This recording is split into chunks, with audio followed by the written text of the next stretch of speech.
Jar si pýta ľahké a nadýchané dezerty, ako je táto kávová piškotová roláda. Tak poďme piecť.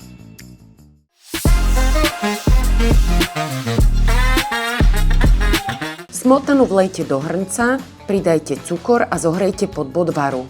Zalejte nalámanú čokoládu a nechajte minútu postať, aby čokoláda povolila. Následne pridajte kávu, soľ a rozmiešajte do hladka. Vložte do chladničky aspoň na 3 hodiny.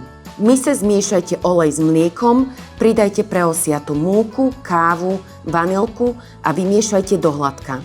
Pridajte žltky a jemne ich vmiešajte. Bielky začnite šľahať, kým nevytvoria veľké bubliny. Postupne pridávajte cukor v 3 dávkach a vyšľahajte hladký, lesklý sneh. Tretinu snehu jemne vmiešajte do žltkovej zmesi, aby sa nadľahčila. Následne všetko vlejte k bielkom a opatrne zapracujte. Hmota by mala byť hladká a nadýchaná. Cesto vylejte na plech vyložený papierom na pečenie a rovnomerne rozotrite. Jemne poklepte po doske a vložte do rúry vyhriatej na 150 stupňov Celzia. Kým je koláč ešte teplý a pružný, jemne ho pomocou papiera zrolujte a nechajte vychladnúť. Kávový krém vyšľahajte do nadýchanej konzistencie a natrite ho na vychladnutý piškotový plát. Zrolujte a nechajte aspoň hodinu stuhnúť v chladničke. Ozdobte zvyšným krémom a malinami.